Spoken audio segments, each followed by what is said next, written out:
Section 5.4, Rational Inequalities.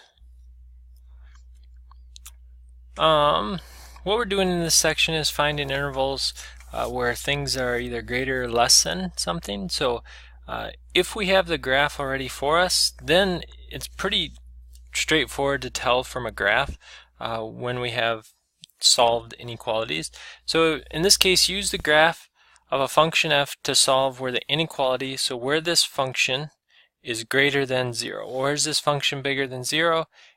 Anywhere here or anywhere here. So we would get out something greater than 0 anytime the graph is above the x-axis. And that happens in this case on the interval from -infinity up to -1, or use that u for or, from 1 up to 2. Where it's less than or equal to 0, that is anywhere it's down here, which is on the interval. This time it can include those endpoints, so it can include the -1 because of the less than or equal to. So from -1 up to 1, or from 2 up to infinity. And again, with infinity, we always use a parenthesis. How about this one? Here we have a graph of rational. So where's this? Use the graph of the function to solve the inequality. Well, where is this function bigger than 0? It's bigger than 0 anytime it's above the x-axis, and it's above the x-axis anywhere here, here, and there. It's all above the x-axis. But what about this spot where we have this line here? This line is the asymptote. It's the asymptote x equals -1. Remember that the asymptote comes from where the bottom is 0. We can't use that in our domain because we can't actually let the bottom be 0. So we're not going to include -1 when we do when we're solving this inequality, because -1 is not in the domain. So where this is solved, where it's satisfied, it's from -infinity up to this -1, or we jump over that spot from -1 up to here, +1, or from 3 up to infinity. Where is it less than or equal to 0? That would be right there, and that is from a +1 up to 3. And it's inclusive because it's less than or equal to. Sometimes we might have the equation to look at as well, but if we have the graph, we can see where it's less than 0 just visually. So here it's less than or equal to anywhere here, which is on the interval from -infinity up to 0. So up to right there, 0. And it can actually equal, so I'd use a square bracket based off of that there. Same thing with this one. So where's this bigger than 0? It's bigger than 0 anywhere it's above, which is all right there, all right there. That's on the interval from, looks like there's an asymptote at -2, so it's from -2 up to 0. That's where that point is. Or from, there looks like there's another asymptote at 1, so from 1 up to infinity. What are we going to do though when we don't have the pictures of the graph? Well, based on what you know now, you know enough to kind of get a rough idea what the graphs are doing. So where it's less than 0, we're going to find where it's equal to 0, because those are our endpoints. In this case, if we factor this, x squared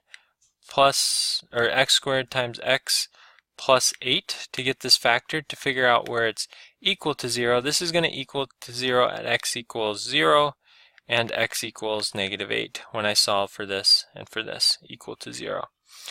So on a graph, I know that this is actually going to equal 0 here and here, -8. So I'll try to draw that a little bit better. We'll get rid of that.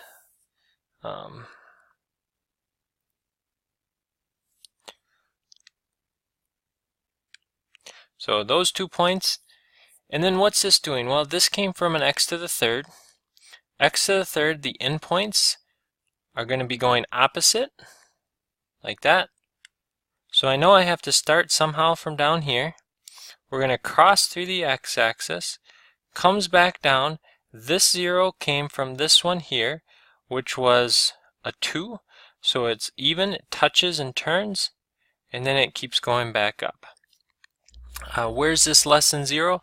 Well, it's less than 0 on this interval right here, which is from -infinity up to, this endpoint was -8, so up to -8. And again, that's how we can do it if we don't have the graph. We can just sketch a rough drawing of the graph to get an idea of what's going on. Well, what about one like this, where we have x plus 2 over x minus 4 is greater than or equal to 1? First thing we want to do, we want to get it set equal to 0 so we can do all our 0 things with it. So we'll subtract 1 from both sides. We'd have x plus 2 over x minus 4 minus 1 is greater than or equal to 0. Before we can really do anything, we have to have one fraction, so we have a rational expression. So a minus 1, it needs a bottom of x minus 4, so they have the same bottom. If we do that to the bottom of there, we have to do it to the top, x minus 4.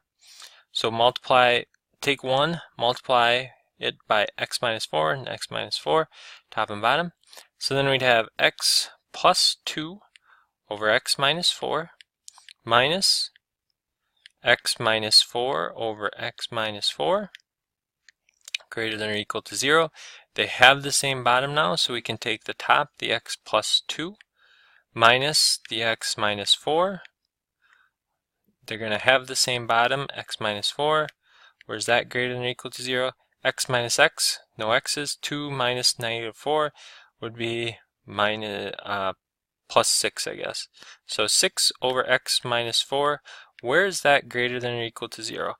If we can solve this one down here, because we did all the steps to get there, it's going to be the exact same solution as for this one up here.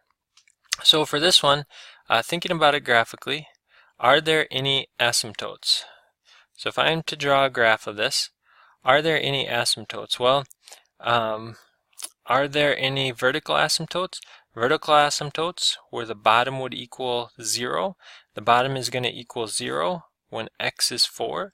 So we have a vertical asymptote at 4.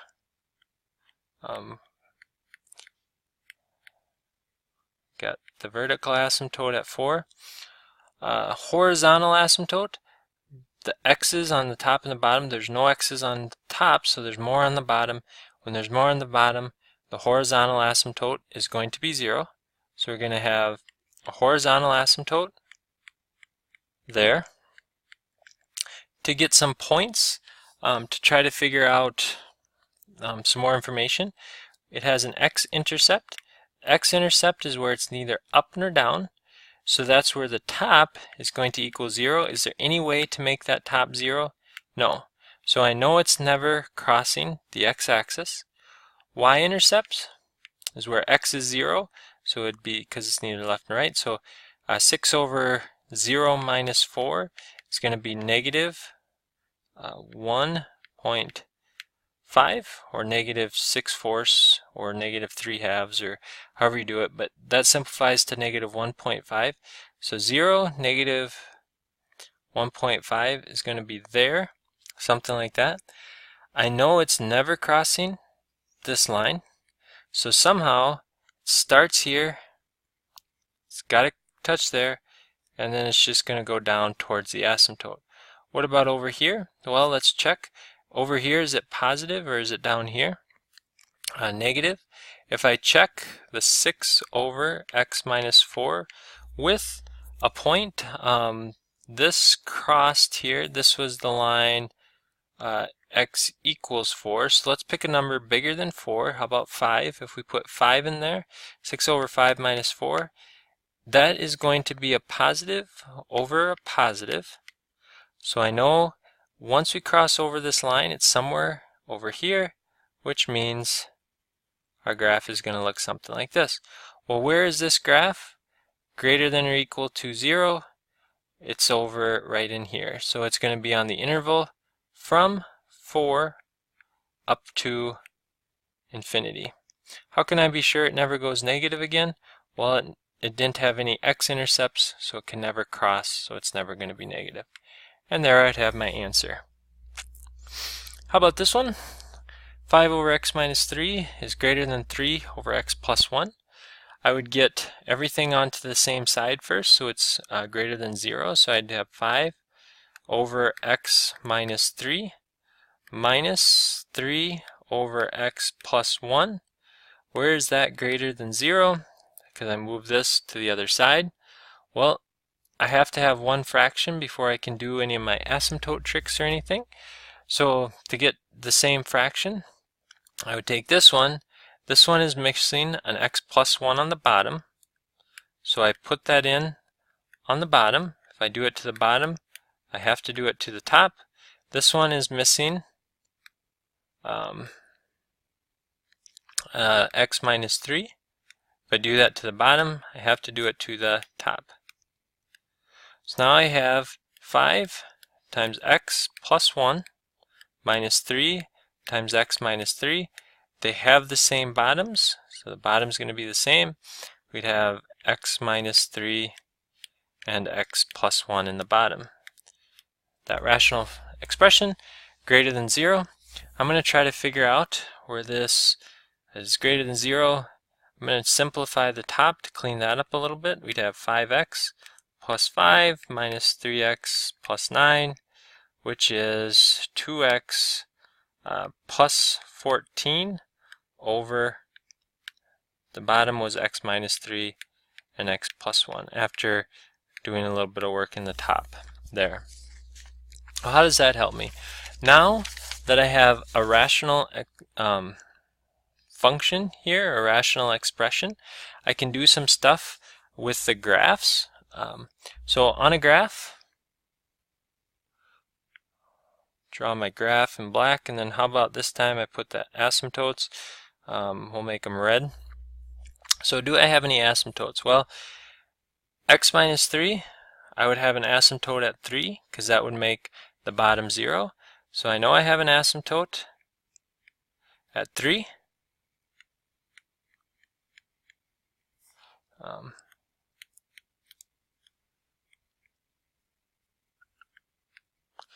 That's x equals 3. Negative 1, I know I have an asymptote here at negative 1 because that would make the bottom 0. So I've got those two asymptotes.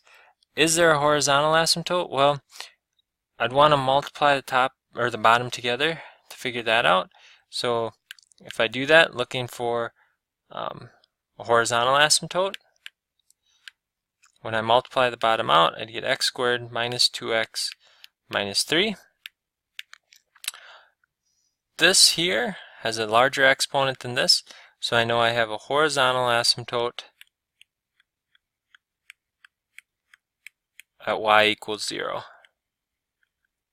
There. Try to get some points. Are there intercepts? So an intercept. Is there an intercept here for an x-intercept? X-intercept are where that top 2x plus 14 is going to equal 0. If I solve that, I'm going to find out that would happen at negative 7.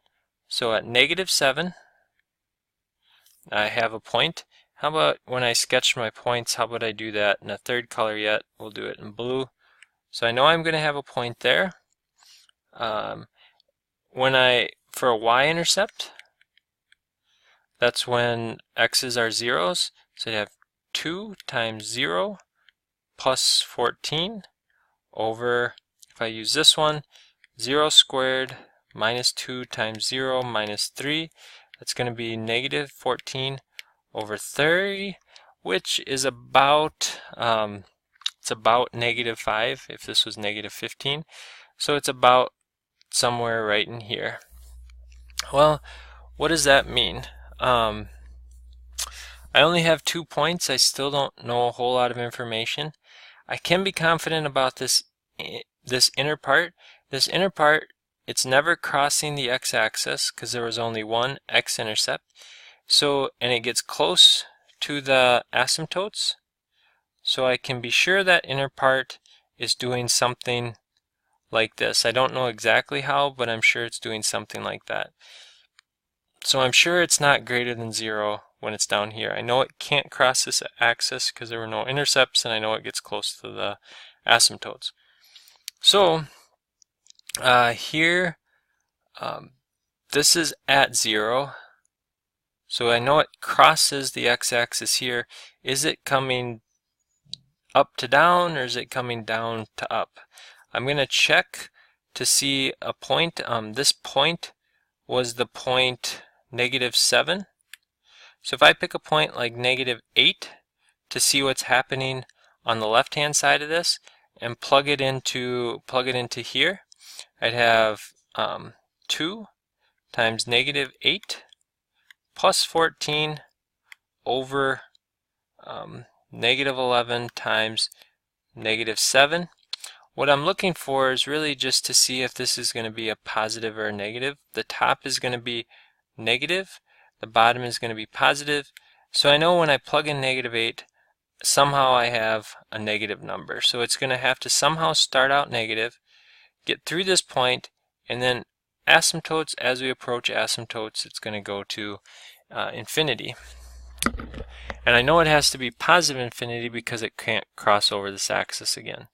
So far, that's what I have. What about what's happening over here after we cross over this asymptote?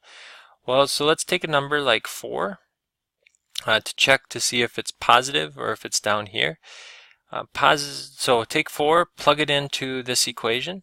We would have, if we let x equal 4 to see what's happening, we'd have 2 times 4 plus 14 over 4 squared minus 2 times 4 minus 3. Again, you could plug it into either this one or this one. It doesn't really matter. But the top is going to be a positive number. The bottom, 16 minus 8 minus 3, is going to be positive. So once we cross over this asymptote, it's positive again. Somehow it's going to be doing something like this. Then I think we can actually answer the question now. Where is this greater than 0? If we can solve that equivalent problem, we'll have solved this. So where is it greater than 0? Well, it's greater than 0 here, and it's greater than 0 here. So it's greater than 0 on the interval from -7 up to -1, or on the interval from 3 up to infinity. That's how you do these. Good luck.